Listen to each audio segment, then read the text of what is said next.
Bab 16. Setiap konflik menghasilkan resolusi yang hebat. Jangan takut ditentang orang lain. Camkan layang-layang terbang melawan angin, bukan mengikuti angin. Hamilton Wright Mabie. Ketika John D. Rockefeller mendirikan Standard Oil Company, ia berkata, kemampuan untuk menghadapi orang adalah komoditas yang bisa dibeli seperti gula atau kopi.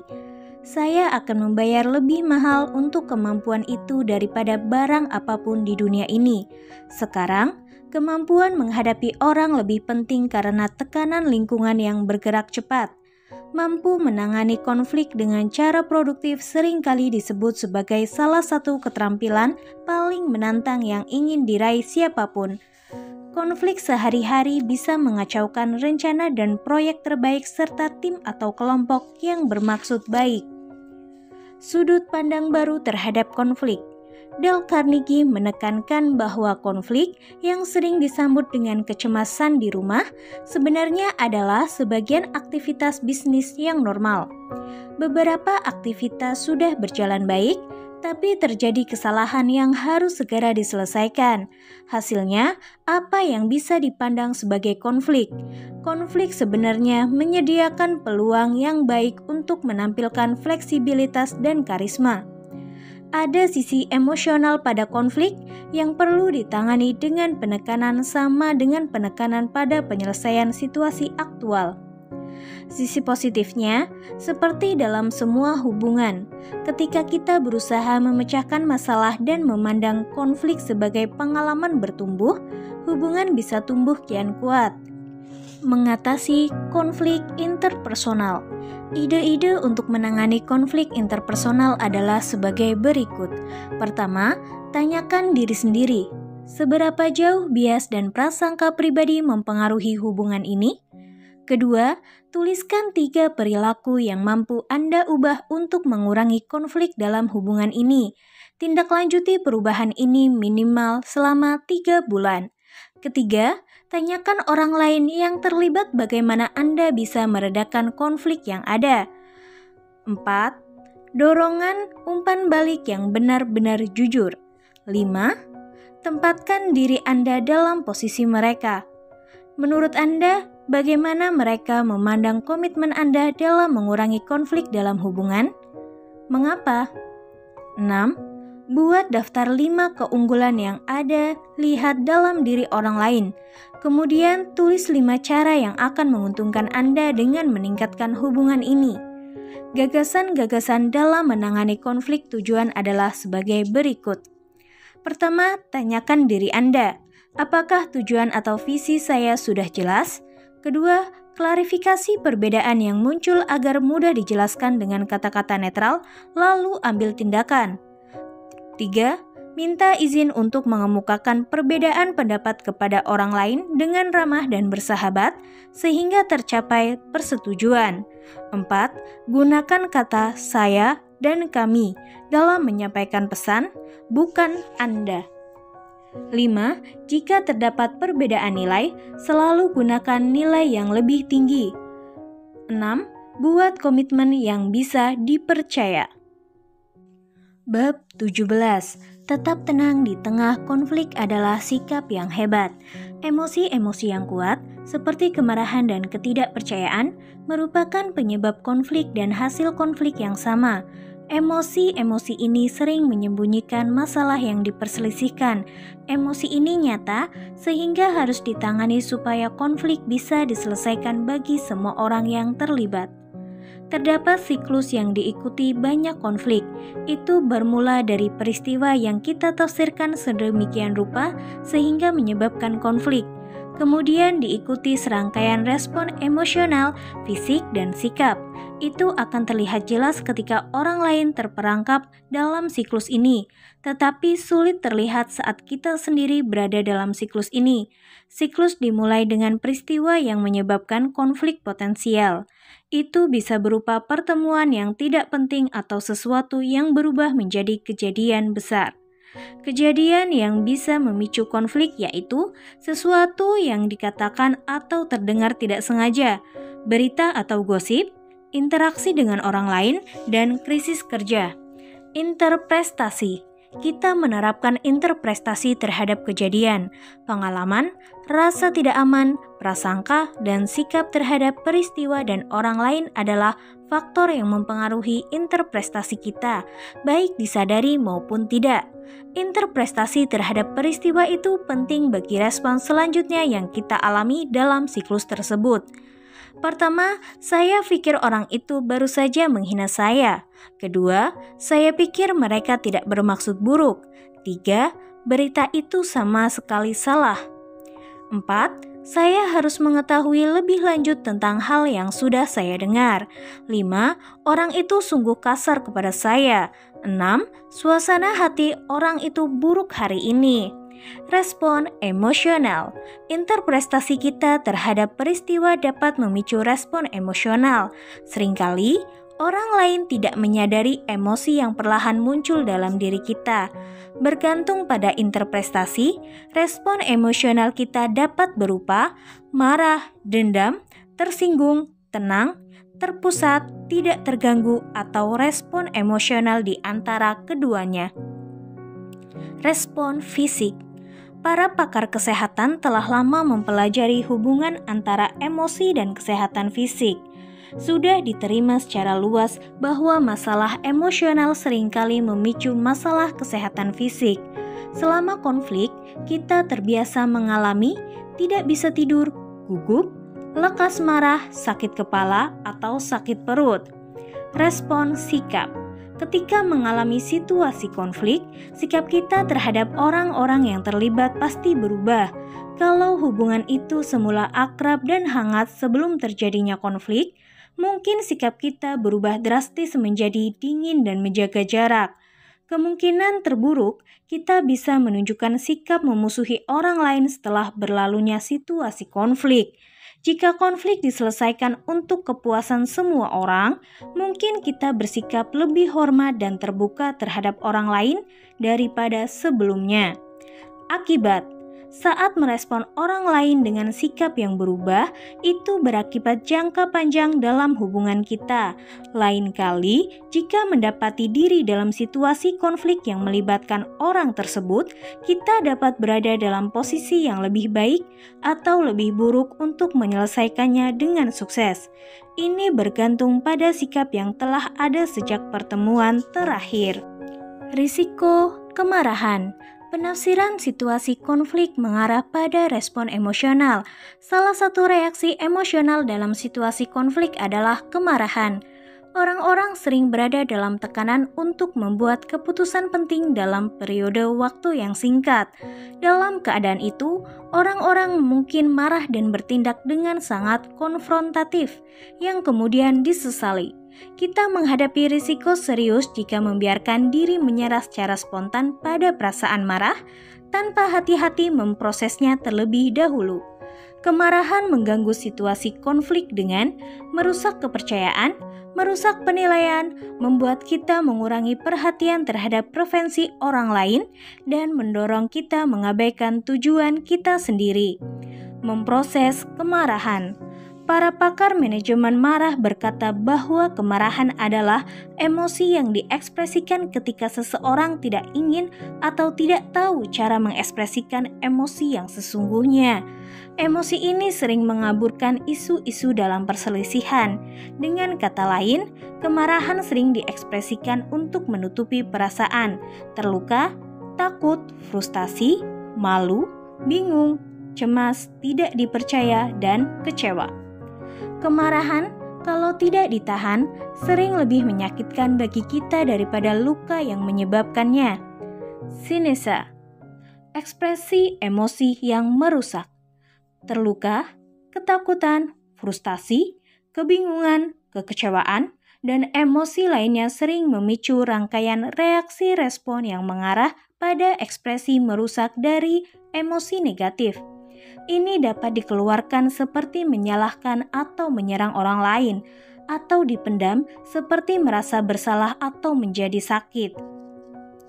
Mengeluarkan frustasi dan kemarahan. Mengeluarkan emosi negatif kita biasanya mengarah pada menyalahkan atau menyerang orang lain. Kadang ini dilakukan untuk menghindari kenyataan yang menyakitkan karena kita yang bersalah. Menyalahkan adalah metode umum yang diperlihatkan perasaan bersalah. Kita ikut dalam situasi konflik ketika orang yang terlibat menghabiskan lebih banyak waktu untuk mengalihkan kesalahan daripada memecahkan masalah tersebut. Menyalahkan orang lain merupakan cara yang jelas digunakan oleh individu atau grup untuk mengelak kesalahan dirinya sendiri. Menyalahkan bisa membantu. Anggaplah seseorang benar-benar melakukan kesalahan. Pada kebanyakan kasus, bagaimanapun itu berakhir dengan permainan saling menyalahkan. Tidak ada yang mau menerima tanggung jawab, dan perhatian semua orang teralihkan dari menyelesaikan masalah. Seperti dalam menyalahkan orang lain, menyerang merupakan mekanisme pertahanan yang digunakan untuk mengalihkan tanggung jawab sebagai jawaban dari konflik. Jika konflik tersebut merupakan kesalahan orang lain, kita tidak harus mengubah diri untuk menyelesaikannya. Bagaimanapun, menyerang orang lain biasanya untuk memprovokasi pembangkangan, mempercepat kerusakan, atau menarik bagian orang lain tersebut. Semua ini adalah kontraproduktif. Jika Anda merasakan keinginan untuk menyalahkan atau menyerang orang lain, tanyakan 2 pertanyaan berikut pada diri Anda. Akankah menyalahkan atau menyerang seseorang membantu menyelesaikan situasi, atau malah akan memperburuk? Peran apa yang saya mainkan jika ada dalam menyebabkan situasi ini? Ingatlah bahwa Anda mempunyai 2 tujuan ketika mengonfrontasi masalah apapun. Pertama, pecahkanlah masalahnya. Kedua, cegahlah jangan sampai masalah berulang. Jika menyalahkan dan menyerang seseorang tidak berkontribusi menjalankan kedua tujuan ini, hal tersebut merupakan kontraproduktif. Memendam emosi negatif. Mencoba meredam emosi negatif dapat saja merupakan strategi berguna hingga emosi-emosi tersebut keluar. Dan entah bagaimana emosi tersebut selalu keluar. Kadang emosi yang keluar berbentuk ledakan marah yang berlebihan. Pada beberapa kasus, orang-orang berhasil menekankan emosi negatif sehingga sakit secara fisik atau menderita kondisi psikologis seperti depresi dan kecemasan. Ketika menekan emosi, kita mengalihkan perasaan negatif pada diri kita. Kunci untuk mengekspresi emosi yang sehat. Daripada mengeluarkan atau memendam emosi negatif, kita perlu lebih produktif menemukan cara untuk menghadapi emosi tersebut. Berikut adalah beberapa hal yang disarankan. Pertama, mencoba menyebutkan emosi dengan tepat. Jika emosi marah muncul, hentikan dan pikirkan emosi sesungguhnya yang sedang kita alami. Kemudian, alih-alih menyebutnya sebagai kemarahan, sebut saja apa adanya. Jangan menghakimi. Ekspresi yang sehat akan mengatasi masalah atau frustasi, tetapi jangan menghakimi atau mengutuk orang lain. Ekspresikan dalam sikap langsung tanpa tedeng aling-aling. Tidak ada permainan, tidak ada udang di balik batu, tidak ada manipulasi. Emosi yang sehat dikomunikasikan secara jujur dan langsung. Gunakan metafora untuk menjelaskan emosi untuk membantu orang lain mengerti. Jangan menyalahkan atau menyerang orang lain. Tidak ada alasan melampiaskan kemarahan kita untuk menyerang orang lain. Gunakan kata saya untuk memastikan kita tidak mulai menyerang atau menyalahkan orang lain. Sampaikan kebenaran bahwa orang lain tidak menyebabkan perasaan yang timbul. Perilaku orang lain bisa mempengaruhi perasaan kita, namun orang lain tidak menyebabkan perasaan timbul dalam diri kita. Jika mendapati diri ingin berkata, "Anda membuat saya marah," hentikan dan pikirkan tentang penyebab sesungguhnya yang membuat kita marah atau kesal. Dialog, bicarakan masalahnya. Daripada merasa bersalah atau menyalahkan orang lain terhadap suatu masalah, mulailah berdialog mengenai masalah tersebut. Pertimbangkan menyusun dialog Anda sebagai berikut. Pertama, hentikan dan dinginkan. Tidak ada gunanya mencoba membicarakan masalah ketika kedua belah pihak sedang kesal. Berikan sedikit waktu. Lakukan saat kepala dingin. Berfokuslah pada sesuatu atau seseorang selama periode waktu tertentu. Diskusikan bersama ketika masing-masing pihak telah mencapai keseimbangan tertentu. Bicara dan dengarkan satu sama lain. Jangan bersembunyi dari orang lain atau jangan bertindak diam-diam. Bicarakan. Ekspresikan diri dengan jujur dan terbuka. Gunakan metafora untuk menjelaskan reaksi emosional dan fisik. Dan yang paling penting, dengarkan apa yang hendak dikatakan pihak lain tanpa menyaring atau menilai pesan mereka. 3. Temukan apa yang diperlukan kedua belah pihak. Dialog-dialog terlalu berfokus pada komplain, bukan mendiskusikan solusi yang ada. Tentukan apa yang harus dimiliki setiap pihak dari situasi ini dan berjuanglah mencapai solusi untuk memuaskan kebutuhan semua pihak. 4. Solusi curah mendapat. Setiap pihak yang berkonflik mempunyai visi terhadap hasil ideal bagi diri mereka sendiri. Tantangannya adalah menghindari pemaksaan terhadap pada situasi konflik. Justru biarkan setiap pihak kreatif menyampaikan solusi. 5. Pilih gagasan yang bisa diterima kedua belah pihak. Pada sebagian besar konflik, kompromi lebih mungkin terjadi daripada pihak lain yang menyetujui sepenuhnya solusi itu, atau kita sepenuhnya setuju solusi mereka. Salah satu cara keluar dari siklus konflik negatif dengan orang lain adalah menemukan solusi yang dianggap adil dalam keadaan tersebut. 6. Buat rencana dan laksanakan. Untuk menghindari munculnya konflik lagi, kita menyusun rencana yang baru. Kita merencanakan cara bekerja sama yang akan meminimumkan kesalahpahaman dan ledakan emosional. Yang paling penting, kita bersama-sama menyetujui dan menjalankannya segera tanpa ragu. Bab 18. Emosi yang terkontrol baik bagi kita. Sebagian dari kita jauh lebih baik dalam menyelesaikan pekerjaan, dan beberapa dari kita lebih mudah bekerja sama dengan orang lain. Faktor yang menentukan adalah kecerdasan emosional. Kecerdasan emosional artinya menyadari emosi kita sendiri, memahaminya, dan mengelolanya untuk membuahkan hasil positif. Emotional Intelligence Quotient merupakan pengukuran hasil bagi kecerdasan emosional. Riset menunjukkan bahwa dalam bisnis, energi positif dan pengendalian emosional menghasilkan produktivitas tinggi, keputusan cerdas, tingkat referensi tinggi, moral yang baik, dan kerja sama tim yang kuat. Hasilnya akan sama seperti dalam keluarga, bukan di tempat kerja. Studi juga menunjukkan bahwa meningkatnya kecerdasan emosional dalam kelompok manapun telah mempengaruhi hasil akhir secara positif. Berita baiknya, kecerdasan emosional bisa dikembangkan sepanjang hayat, walaupun kecerdasan intelektual kita ditentukan pada awal masa depan. Kadang memang tidak mudah memahami hubungan antara pikiran, perasaan, dan perilaku kita. Itulah sebabnya hubungan tersebut sangat membantu menemukan level kewarasan emosional kita dan menjajaki bagaimana emosi serta masalah akan mempengaruhi kinerja. Karena itu, dianjurkan untuk menjaga energi positif serta mengendalikan emosi dalam situasi yang sulit. Kompetensi kecerdasan emosional. Daniel Goleman, penulis buku Emotional Intelligence dan Working with Emotional Intelligence, mendefinisikan kecerdasan emosional sebagai kapasitas untuk mengenali perasaan kita sendiri dan perasaan orang lain, untuk memotivasi kita sendiri, dan untuk mengelola emosi dengan baik dalam diri sendiri serta dalam hubungan antar sesama.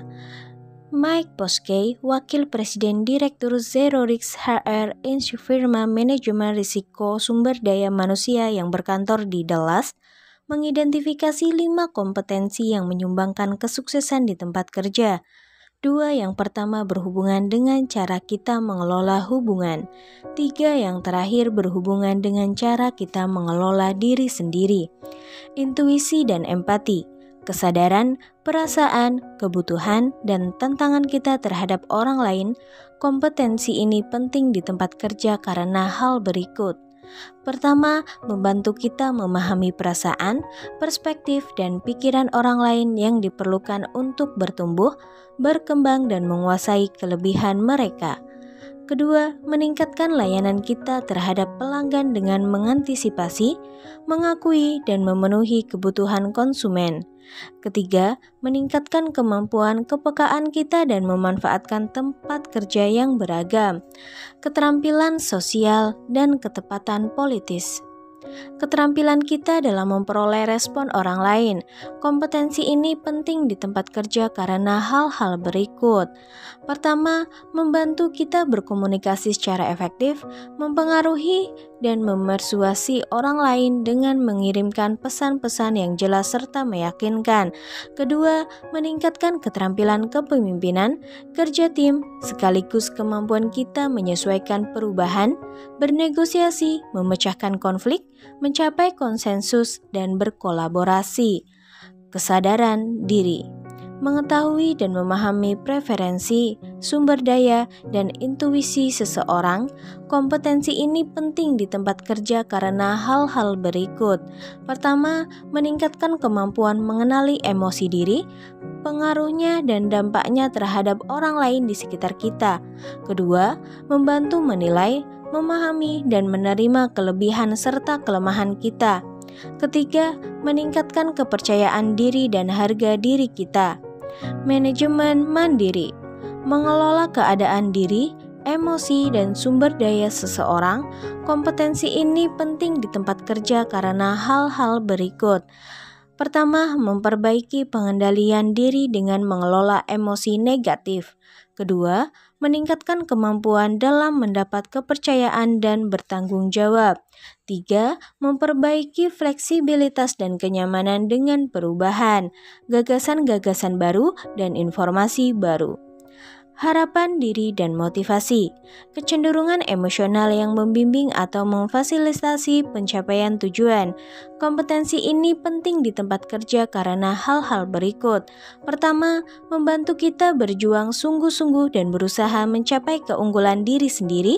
Kedua, meningkatkan kemampuan kita untuk memotivasi diri dan orang lain serta merasa optimis saat menghadapi rintangan. Ketiga, meningkatkan kemampuan kita untuk berinisiatif menjadi lebih termotivasi. Lebih lanjut mengenai penilaian kecerdasan emosional. Terdapat 4 pilar kecerdasan emosional. Keempat pilar tersebut adalah kesadaran diri, manajemen diri, kesadaran sosial, dan manajemen hubungan. Berikut adalah riset dan fakta menarik mengenai kecerdasan emosional. Pertama, kita bisa belajar lebih sadar dan dewasa secara emosional dalam mengelola emosi. Kedua, wanita dan pria mempunyai skor yang sama dalam kesadaran diri. Namun, wanita punya skor lebih tinggi dalam manajemen hubungan. Ketiga, pada setiap profesi, orang dengan kinerja terbaik memiliki skor kecerdasan emosional tertinggi. 4. Skor kecerdasan emosional secara langsung berkaitan dengan produktivitas tinggi. 5. Orang dengan kecerdasan emosional tinggi cenderung lebih sehat. Jika Anda menyadari emosi dan tahu cara menghadapinya dengan tepat, Anda tidak terlalu rentan stres yang bisa menyebabkan sakit. Orang yang mampu menguasai emosinya akan merasa jauh lebih tenang ketika sesuatu yang ekstrim terjadi dalam hidupnya. Saya mencoba tidak pernah marah pada pengaruh luar lapangan golf, pantulan bola yang buruk, dan cuaca. Saya menunjukkan diri sendiri. Kalau ada masalah atau kecemasan yang mengganggu, saya mencoba mengeluarkannya, membedahnya secara logis, dan menghadapinya. Itu sebabnya saya bermain lebih baik. Saya merasa lebih nyaman dengan diri sendiri. Saya merasa diri ini lebih baik. Hal Elwin, pegolf profesional. Meningkatkan kecerdasan emosional dalam bisnis sangat berguna. Menurut Hay Group, suatu studi dari 44 perusahaan yang masuk dalam Fortune 500 mendapati bahwa tenaga penjualan dengan skor kecerdasan emosional tinggi menghasilkan omset 2 kali lebih banyak daripada mereka dengan skor rata-rata atau di bawah rata-rata. Dalam studinya, Programmer teknis yang menunjukkan kompetensi kecerdasan emosional 10% teratas mengembangkan perangkat lunak 3 kali lebih cepat daripada programmer dengan kompetensi lebih rendah. Studi terbaru yang dilakukan suatu perusahaan Dallas mendapati bahwa perbedaan produktivitas antara karyawan dengan kecerdasan intelektual yang rendah dan karyawan dengan kecerdasan emosional yang tinggi adalah 20 kali. Studi lainnya dalam industri konstruksi membuahkan hasil yang menunjukkan para pekerja dengan skor kecerdasan emosional yang rendah kemungkinan besar rentan mengalami cedera ketika bekerja. Orang bebal melampiaskan seluruh amarahnya, tetapi orang bijak meredakannya. Amsal. Berikut adalah kiat Dale Carnegie dalam mengendalikan emosi. Pertama, mengidentifikasi emosi dan penyebab kita merasa demikian. Kedua, mengomunikasikan perasaan kita dengan sikap tenang. 3, jangan membiarkan emosi kita membara.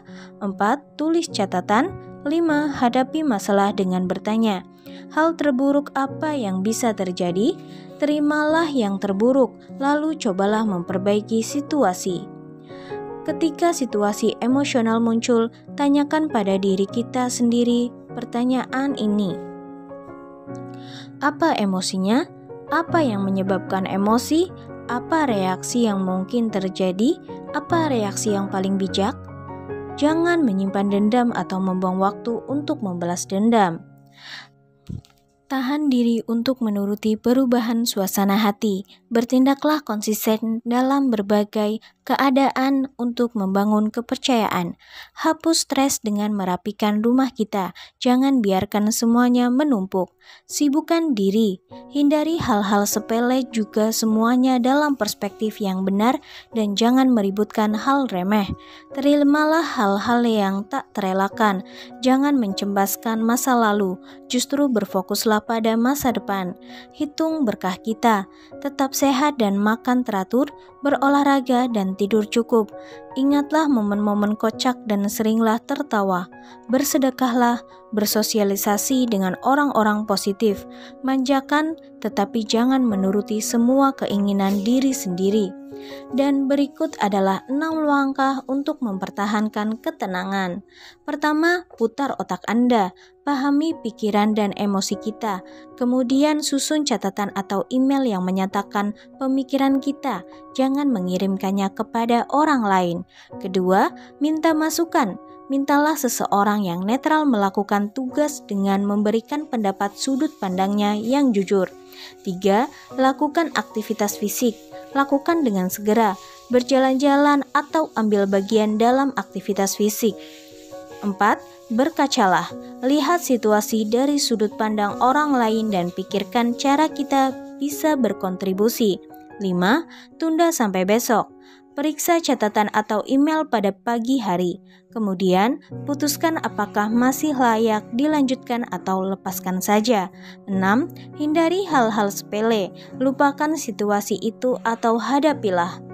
Ketika menghadapi orang lain, camkan bahwa Anda tidak berhadapan dengan makhluk logis, melainkan makhluk yang penuh emosi. Dale Carnegie.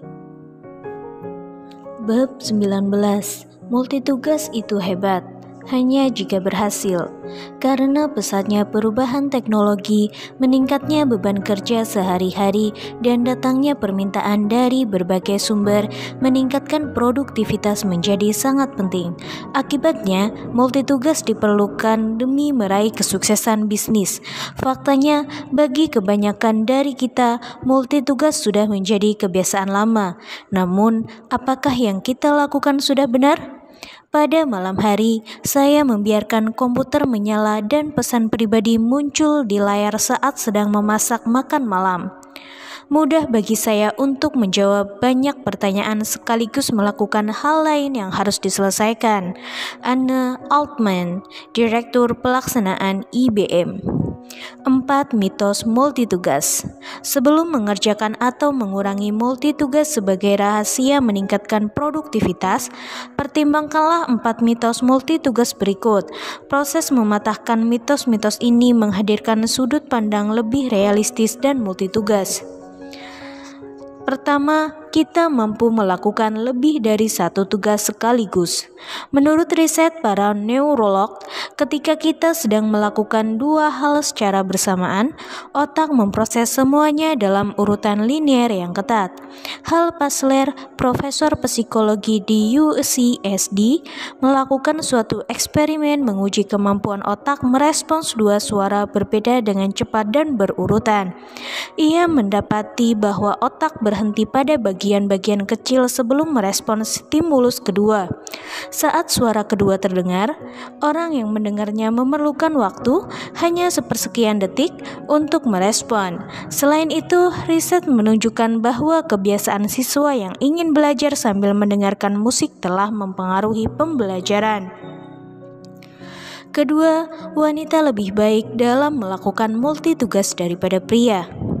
Mitos ini bermula dari pertimbangan ibu rumah tangga dan jenis kelamin. Karena kebanyakan wanita menjadi ibu rumah tangga, mereka dianggap lebih baik dalam multitugas dan beralih tugas. Asumsi ini terbawa ke lingkungan kerja. Faktanya adalah kemampuan beralih tugas bukanlah keterampilan yang mudah bagi kaum wanita. Keterampilan bukanlah bergantung pada jenis kelamin. Beberapa orang melakukannya secara teratur dan natural, yang lain melakukannya kalau diperlukan. Multitugas menyebabkan burnout. Multitugas sebenarnya tidak menyebabkan burnout. Jumlah jam yang dihabiskan untuk bekerja, kecepatan bekerja, dan keseimbangan kerja waktu luang lebih banyak berperan dalam burnout daripada multitugas atau bergantian melakukan berbagai tugas. Terakhir, atau yang keempat, orang dilahirkan mahir mengerjakan multitugas. Kemampuan multitugas atau beralih melakukan berbagai tugas dan aktivitas mungkin terasa lebih alami bagi beberapa orang daripada orang lain. Namun, kemampuan ini berkembang karena banyak tugas yang kita emban, tanggung jawab yang diamanatkan kepada kita, waktu yang tersedia untuk mengerjakan tugas, dan kualitas pekerjaan yang diharapkan dari kita. Ketika Anda mempelajari yang sedang dilakukan otak manusia kapanpun, terdapat sedikit proses bersamaan dari yang Anda pikirkan. Otak beroperasi sepanjang waktu, karena sepersekian detik sangat bermanfaat. Lebih baik kita tidak melakukan tugas lainnya. Hal Pasler, profesor psikologi University of California, San Diego. 15 prinsip meraih kesuksesan multitugas. 1. Rambut sama hitam, hati masing-masing. Tidak ada gunanya multitugas. Perkuat kelebihan Anda dan lakukan taktik yang terbaik.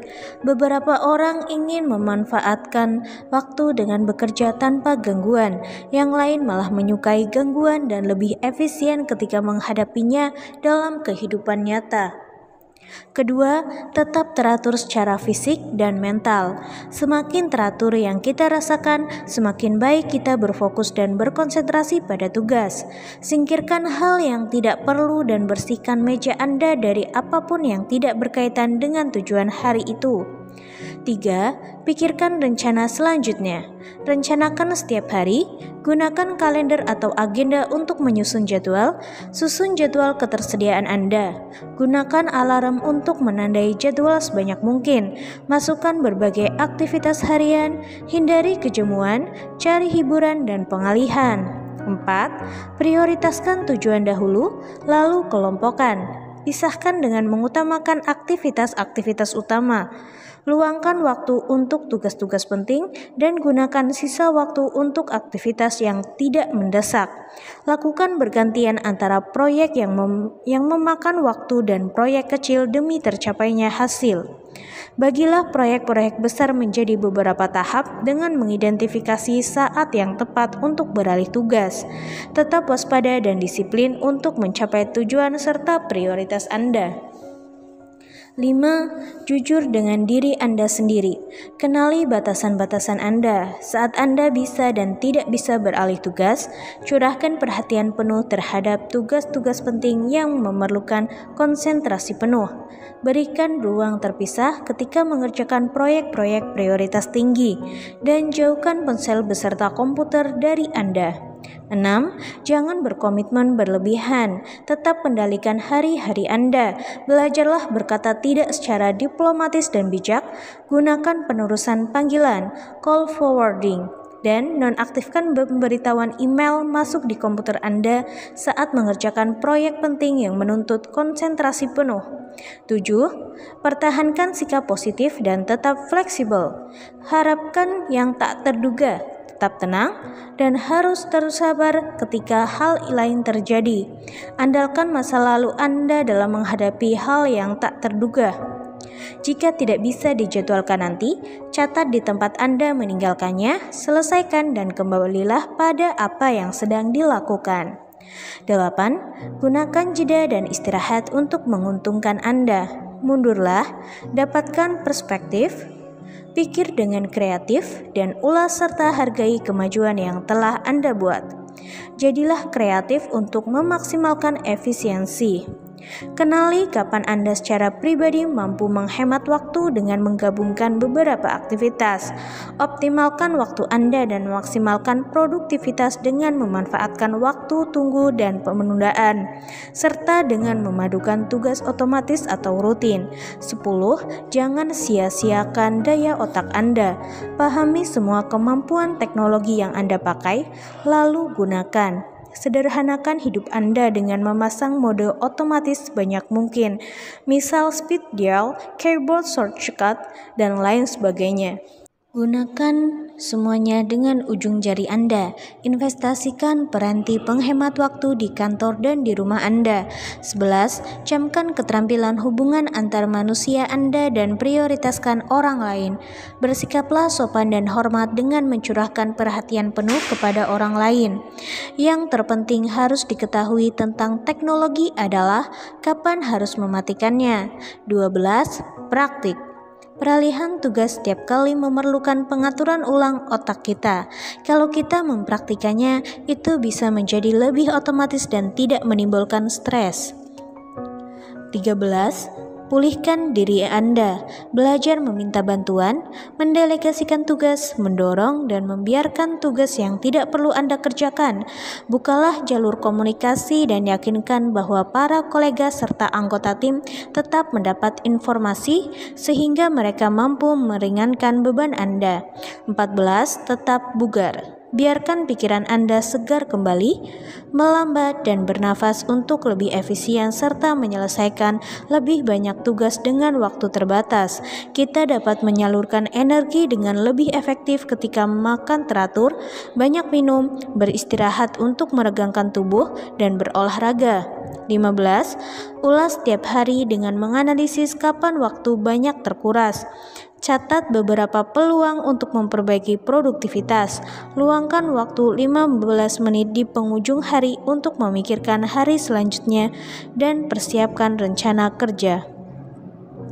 Memadukan tugas untuk meningkatkan efisiensi. Orang biasanya mampu melakukan multitugas tanpa disadari.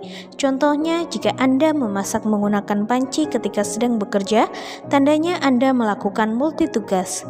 Memasak sekaligus bekerja. Jika menggunakan penyedot debu, Anda dapat menyedot debu rumah sambil mengerjakan hal lain. Cari cara untuk memadukan tugas yang dapat mengembangkan efisiensi Anda. Berikut adalah saran yang dapat Anda lakukan untuk memulainya.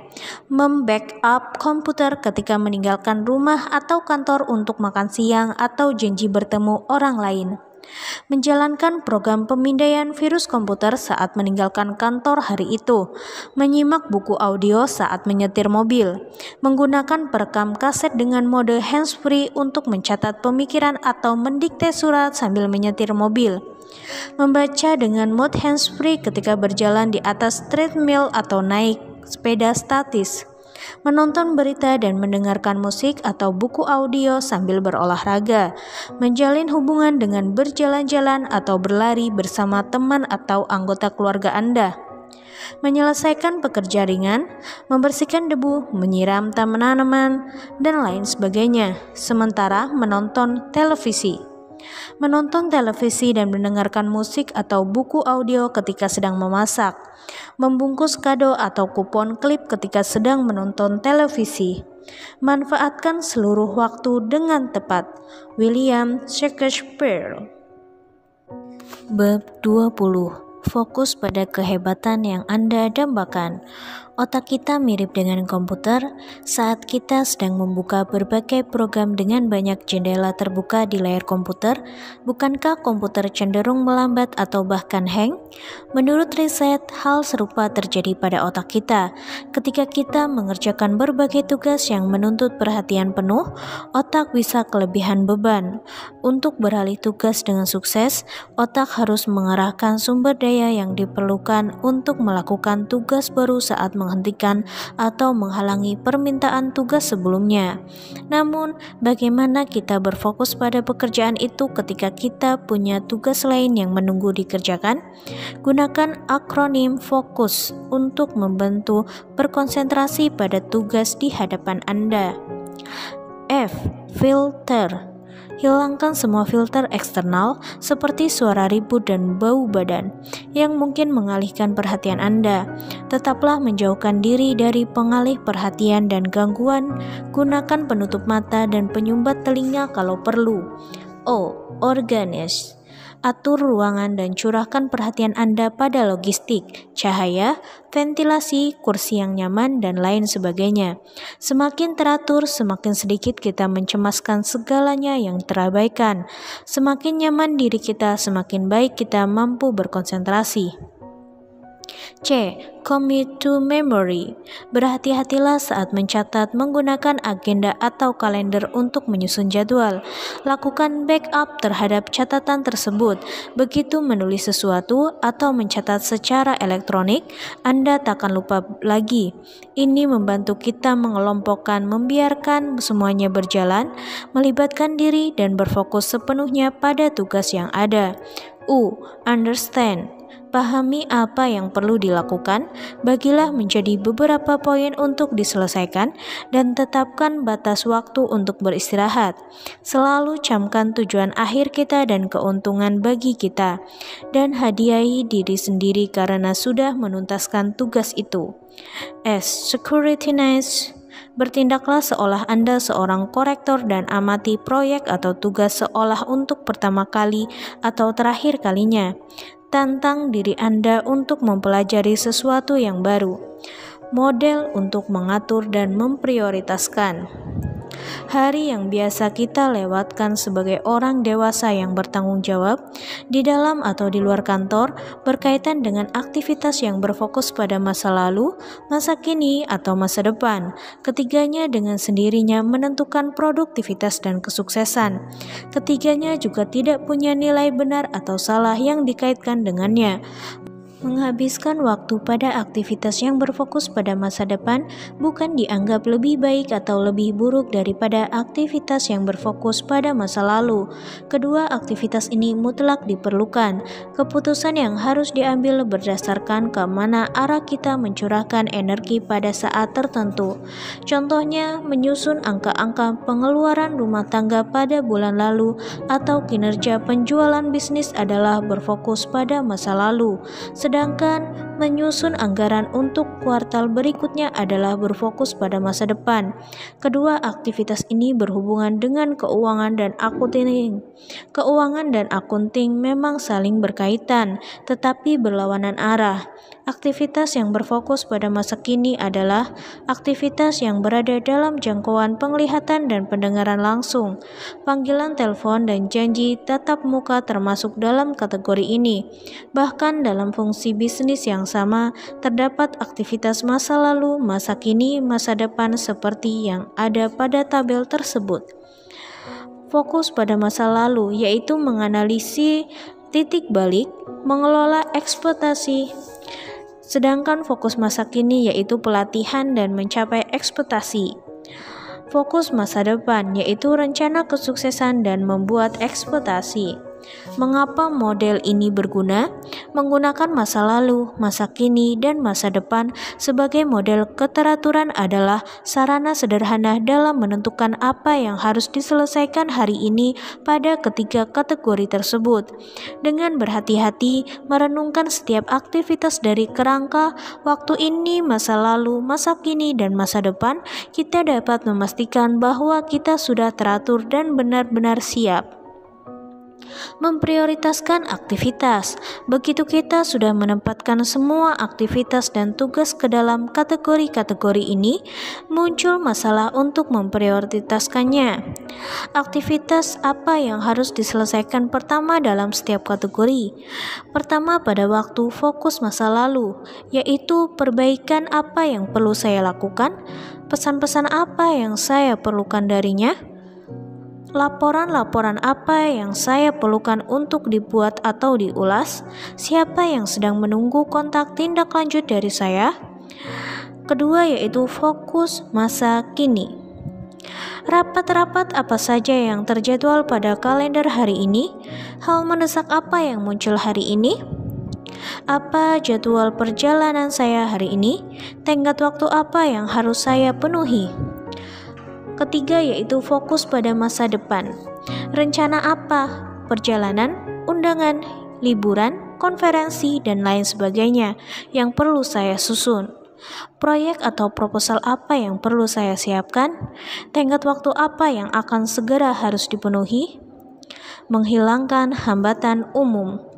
Beberapa hambatan dapat mengadang seseorang dalam kemampuannya untuk memprioritaskan aktivitas baik internal ataupun eksternal. Kenali hambatan-hambatan berikut sebagai langkah awal untuk menghadapinya, yaitu hilangnya fokus dan motivasi, tersendat karena hal-hal kecil, gangguan dan penyelaan yang terus-menerus, terlalu banyak pekerjaan yang harus dilakukan dalam waktu singkat, terlalu sedikit sumber daya untuk menuntaskan pekerjaan, keterampilan perencanaan dan pengorganisasian yang buruk, kecenderungan menunda pekerjaan, ketidakmampuan melihat prioritas sesuai jadwal, ketidakmampuan mendelegasikan secara efektif, ketidakmampuan membuat keputusan tepat waktu, rapat yang menghabiskan waktu dan tidak efektif. Proses memprioritaskan. Lakukan langkah berikut untuk memprioritaskan aktivitas-aktivitas di kantor rumah. 1. Mencatat semua aktivitas. Tuliskan semua kewajiban prioritas penting, tugas, dan aktivitas pada hari atau minggu tersebut.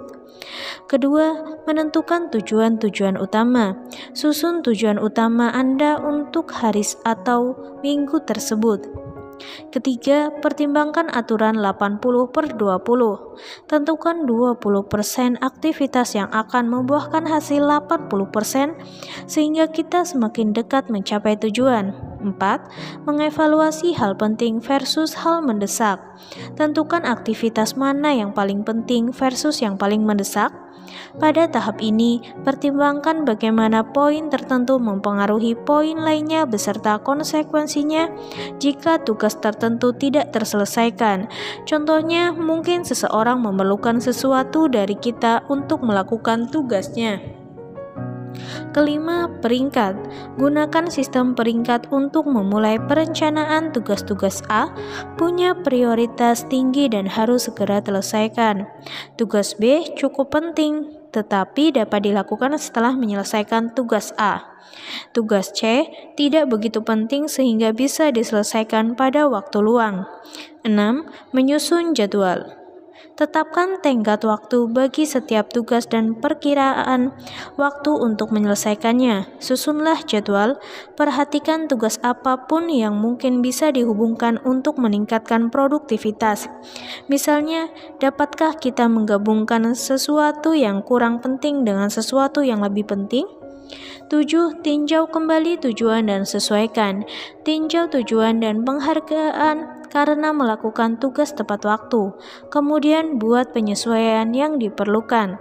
8. Bersihkan. Hapuskan poin-poin terbawah dalam daftar kita yang tidak mungkin dilaksanakan. Bab 21. Keteraturan demi hidup yang hebat. Kaca pembesar dapat membakar kertas karton karena fokus. Fokus adalah kebalikan dari kesemrawutan yang meninggalkan pesan di mana-mana. Upaya yang tersebar akan membuahkan hasil yang bercerai-berai dan berantakan. Mengendalikan upaya adalah satu-satunya cara untuk meraih kesuksesan apapun. Fokus menghasilkan organisasi, ataukah sebaliknya? Keduanya bisa. Kalau mengatur jadwal, kehidupan sehari-hari, dan pekerjaan dengan memikirkan hasilnya, kita bisa menghadapi berbagai tantangan saat ini. Tentunya dengan mengutamakan tanggung jawab yang sangat besar, tempat kerja yang senantiasa berubah-ubah, dan situasi lainnya, serta ruang lingkup pengendalian yang luas. Keteraturan menghasilkan fokus. Seiring berkembangnya kita dalam kehidupan dan menerima lebih banyak wewenang, mengorganisasi dan memprioritaskan tanggung jawab harian, mingguan, dan bulanan adalah tantangan. Kita semuanya tertentang, baik di rumah dan di kantor, untuk memenuhi kewajiban, menindaklanjuti proyek, menyampaikan sedetail-detailnya, menentukan status saat ini, dan merencanakan masa depan. Keterampilan yang hebat dalam mengorganisasi dan memprioritaskan merupakan perilaku yang sangat dikagumi di dalam maupun di luar kantor. Dengan memperkuat keterampilan ini, kita meningkatkan citra kita di dalam masyarakat, keluarga, beserta organisasi kita. Beberapa dari kita tidak mau terlalu rapi dan teratur. Kita nyaris berpikir seolah terlalu banyak organisasi berlawanan dengan citra kita. Kita bisa menemukan semuanya di kantor, walaupun semuanya menumpuk dan berantakan. Kita sebenarnya berkembang akibat energi dan risiko kekacauan. Bagi kita, meluangkan waktu untuk mengembangkan kebiasaan kerja yang teratur nyaris kelihatan sepele dibandingkan dengan urgensi dan pentingnya beban kerja. Kekacauan menjadi tanda kehormatan dan bukti pentingnya kita. Bagi yang bangga mengetahui adanya tempat bagi semuanya dan semua di tempatnya. Kita justru tidak memahami bagaimana kelompok lain bisa menyelesaikan apapun. Kekacauan mereka bukan hanya sulit dipahami, melainkan juga berbahaya. Kita membayangkan prestasi yang mungkin dicapai orang lain kalau setidaknya mereka membersihkan mejanya. Namun, setiap saat kita meminta suatu, mereka dengan ajaib mengeluarkan barang yang kita minta dari tumpukan mejanya. Ini menunjukkan perbedaan gaya, kepribadian, dan penentuan arah diri sendiri. Mereka tidak mewakili perbedaan antara orang baik dan orang buruk. Namun, kita bisa menjadi lebih produktif dengan menjadi lebih teratur. Terdapat 4 alasan kuat supaya kita dapat lebih teratur. Pertama, kita menimbulkan kesan lebih baik bagi orang lain. Meskipun gaya organisasi kita cenderung kacau, diam-diam kita mengagumi orang-orang yang teratur dan efisien. Keterampilan keteraturan adalah kualitas yang sangat dikagumi. Sebagian besar dari kita ingin menjadi lebih baik lagi daripada kita yang sekarang. Kedua, kita merasakan berkurangnya stres. Membentuk kebiasaan keteraturan yang baru dapat menyebabkan stres. Keunggulannya adalah berkurangnya rasa cemas dan bertambahnya rasa tenang. Mengubah kekacauan menjadi teratur memiliki dampak yang menenangkan kita. Ketiga, kita bergerak menuju tujuan profesional dan kelayakan kenaikan jabatan. Kebanyakan dari kita termotivasi menjadi profesional dan terhormat dalam lingkungan bisnis. Hasilnya, ini membuka peluang peningkatan karir. Nilai keterampilan keteraturan yang kita dapatkan akan semakin banyak setiap kali menerima tambahan tanggung jawab. Keempat, keteraturan sering memudahkan orang lain bekerja sama dengan kita menjadi lebih teratur. Beri penilaian seberapa benar pernyataan-pernyataan berikut bagi Anda berdasarkan skala berikut. Pertama, untuk selalu, kedua, untuk kadang-kadang, dan ketiga, untuk hampir tidak pernah. Saya bisa menemukan barang-barang yang diperlukan dengan mudah dan cepat. Saya menuliskan daftar prioritas harian, saya teliti dalam rencana menindaklanjuti, saya menjadwalkan aktivitas beberapa hari sebelumnya, saya bisa menyerap krisis dengan memadai ke prioritas saya siap menghadiri rapat, saya meninjau prioritas setiap hari pada malam sebelumnya. Area pekerjaan saya umumnya teratur. Saya memenuhi tenggat tanpa harus tergesa-gesa pada menit terakhir. Kolega, teman, dan keluarga memandang saya sebagai orang yang teratur. Saya dipandang bergerak karena prioritas.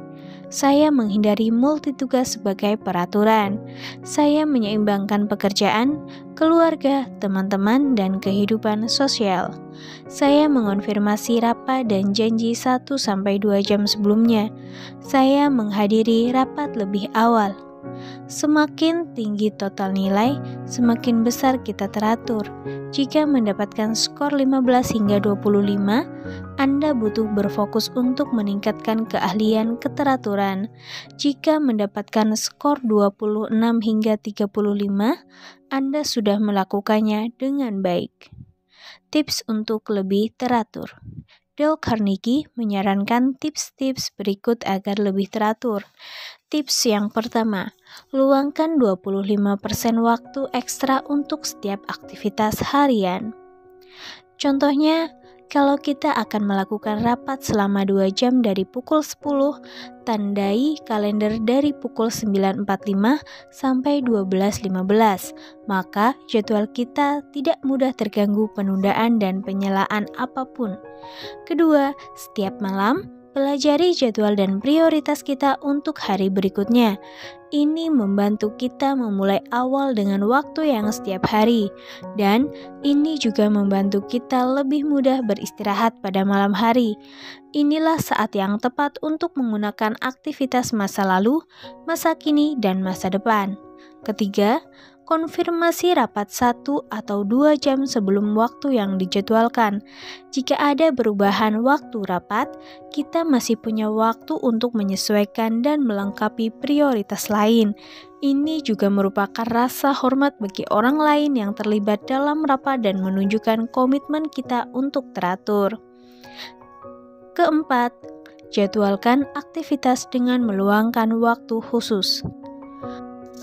Meluangkan waktu khusus akan menyediakan upaya terkonsentrasi yang tak terputus pada prioritas kita. Ini memerlukan disiplin diri maupun kerjasama dengan kolega-kolega kita.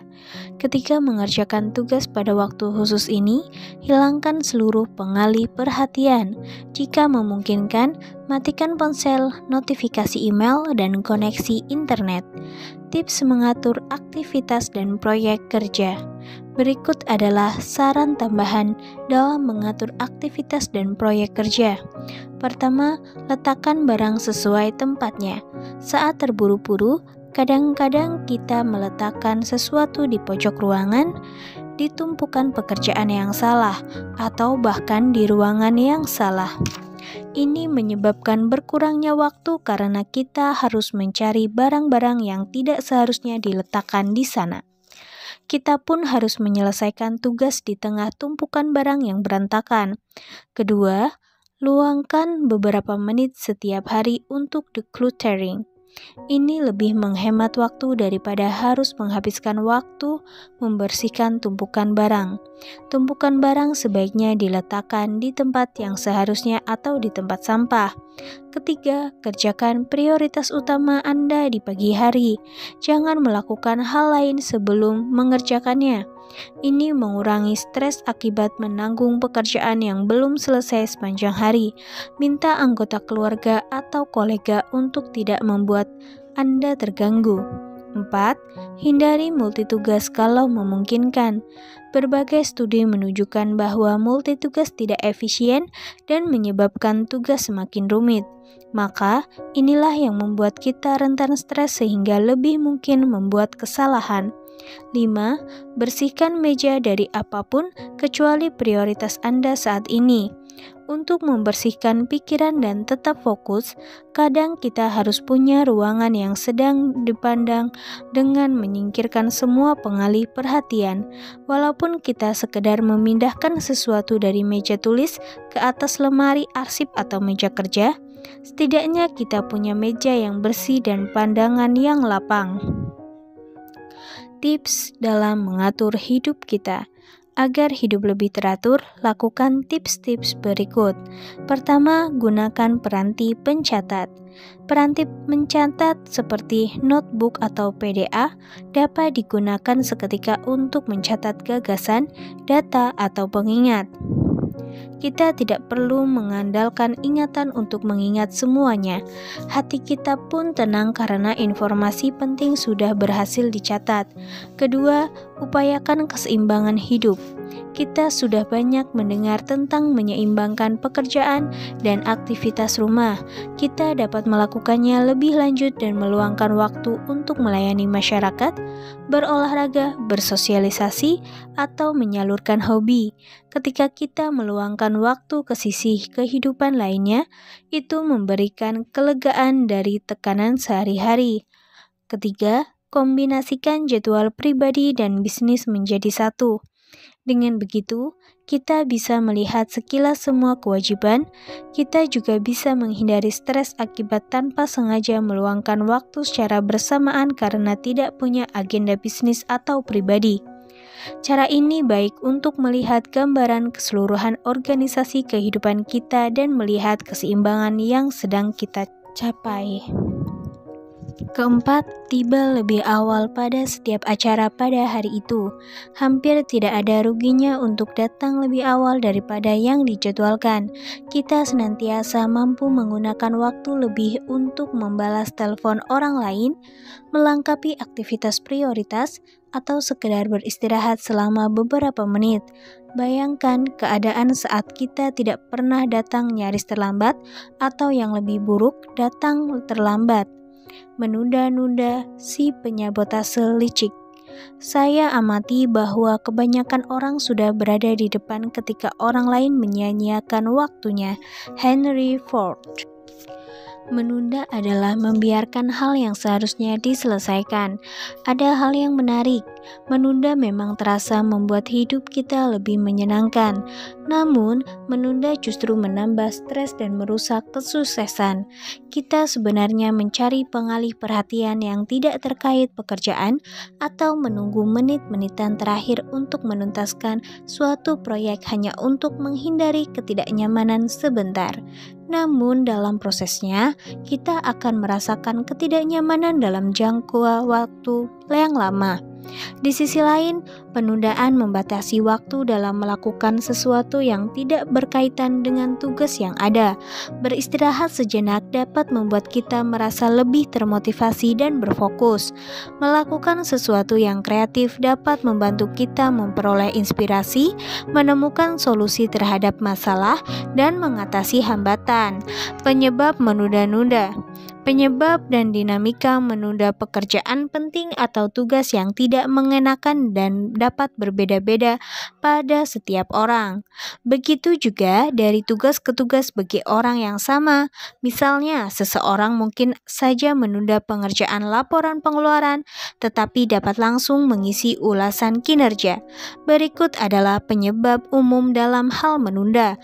Terkungkung akibat tujuan yang tidak realistis, tidak punya visi atau tidak percaya visi, takut gagal atau sukses, terlalu menekan diri sendiri, sifat perfeksionis, tidak bisa berkonsentrasi, kehilangan fokus dan disiplin, kehilangan motivasi, dan yang terakhir tidak merasa dihargai.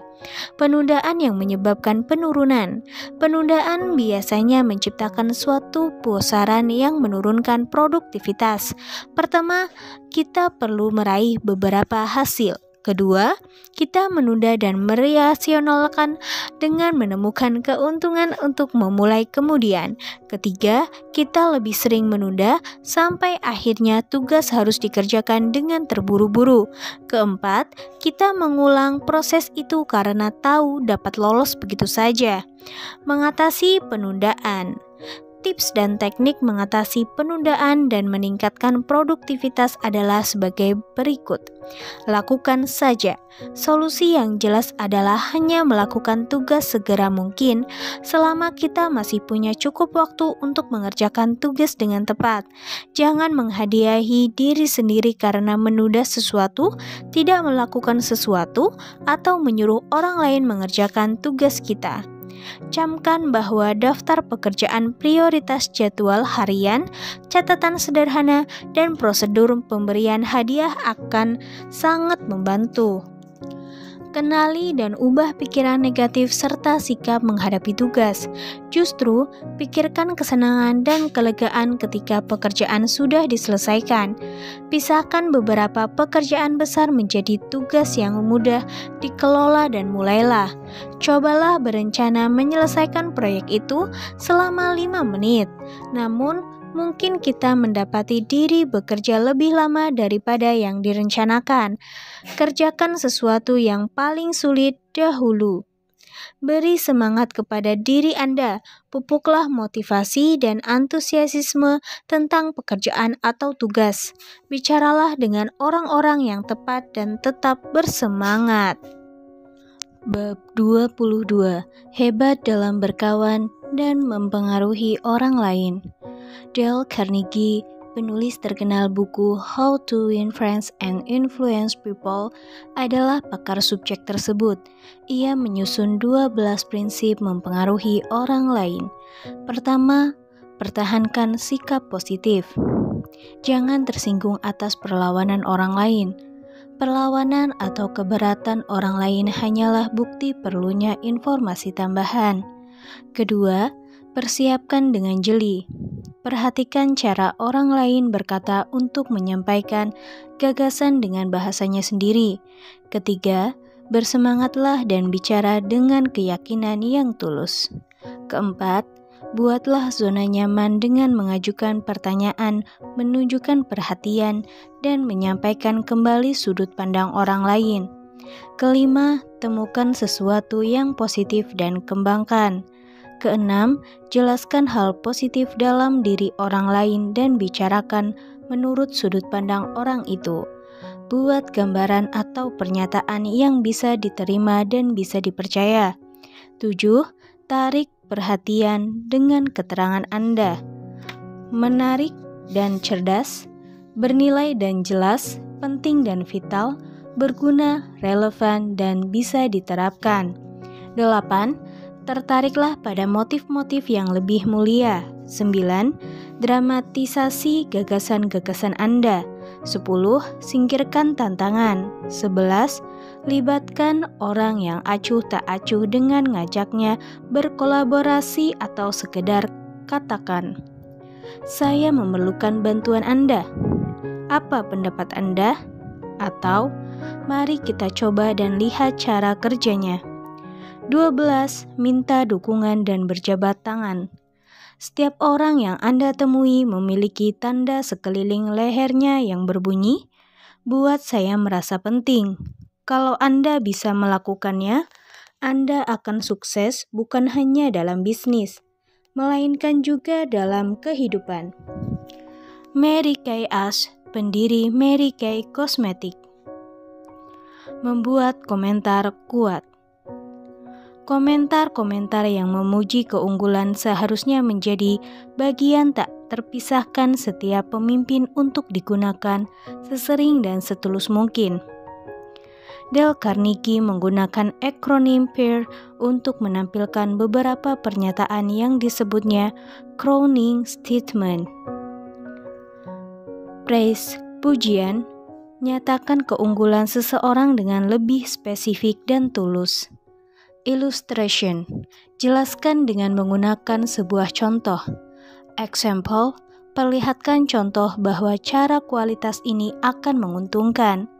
Reinforce, mengakhirinya dengan pernyataan positif. Berikut adalah contoh crowning statement. Saya mempersembahkan piagam ini kepada sosok yang dengan senyumannya membuat ruangan ini bersinar sepanjang hari. Pada jam istirahat, ia menjumpai saya. Saya yakin kualitasnya akan terus membantunya menjadi pemimpin yang hebat. Saat ini, ialah aset yang hebat bagi kelas ini. Mari kita sambut Susan Jones. Kita akan memenangkan dunia dengan berbagai kemenangan. Tak seorang pun yang meraih kesuksesan tidak mengakui pertolongan orang lain. Pribadi yang bijak dan percaya diri mengakui bantuan ini dengan penuh rasa terima kasih. Alfred North Whitehead. Berbagai kemenangan bukan saja hal yang mulia untuk dipraktikkan kepada orang lain. Itu juga merupakan motivator kuat yang memperteguh dan menghargai prestasi paling penting orang lain di tempat kerja, masyarakat, atau di dalam keluarga. Ketika mengakui orang lain dengan efektif, kita memperteguh tindakan dan perilaku yang sangat ingin kita ulangi. Berbagai kemenangan adalah penguatan yang sederhana, segera, dan tangguh. Prinsip berbagai kemenangan. Ketika berbagi kemenangan, lakukan prinsip-prinsip berikut. Pertama, temukan keunggulan dalam diri orang lain.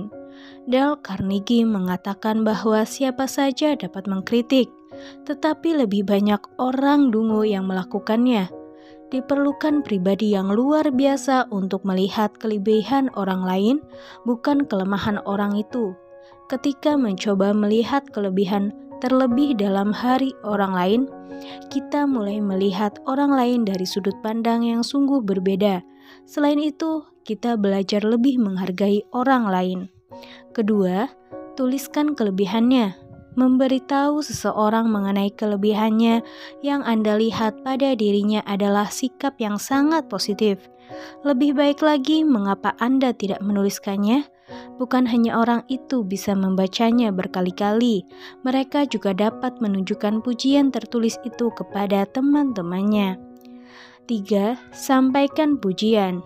Norman Vincent Peale menulis, "Saya telah melatih diri mendengarkan kalimat persetujuan atau pujian yang dikatakan seseorang terhadap orang lain, kemudian menyampaikannya.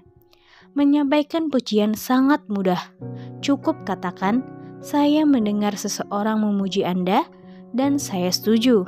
Saya ingin Anda mengetahuinya juga, dan sampaikan juga pujiannya." 4. Menyaksikan langsung dan memujinya. Hadirlah untuk menyaksikan dan memuji prestasi saat sedang terjadi. Berbagi kemenangan, artinya berbagi pengalaman, bukan sekedar berkata bagus dari kejauhan. Ketika kita secara pribadi melihat orang lain saat bertumbuh dan berprestasi, mereka sadar bahwa pengakuan kita tulus dan bersungguh-sungguh. Ketika mendengar sesuatu yang menyenangkan mengenai orang lain terkait diri Anda diberikan sebuah pilihan, menyerapnya dan membiarkan berhenti, atau Anda bisa membalikannya untuk meraih sasaran nyata. Norman Vincent Peale. Cara berbagi kemenangan. Kalau Anda berada di tempat kerja, berusahalah memperkenalkan staf Anda kepada para klien dan kolega lainnya yang terkait dalam proyek itu. Jika para klien tidak terkait pekerjaan, upayakan memperkenalkan staf Anda kepada orang lain yang berhubungan dengan proyek tersebut. Kemudian lontarkan pujian kepada staf tersebut. Pertama, tuliskan catatan positif informal mengenai kontribusi orang-orang pada proyek secara keseluruhan, lalu tempelkan di tempat yang mudah terlihat. Kedua, informasikan tim atau kolega yang sudah membantu hasil suatu proyek atau proposal. Ketiga, sebutkan semua orang yang telah membantu dalam rapat dan perayaan walaupun kontribusi mereka sangat kecil. 4. Umumkan kontribusi orang lain ketika Anda berbicara di depan halayak atau di depan konferensi pers. 5. Katakan kepada halayak tentang kontribusi orang lain dengan tulus. Beritahu mengenai pentingnya peran orang lain terhadap hasil akhir suatu proyek dan dengan cara apa mereka melakukannya.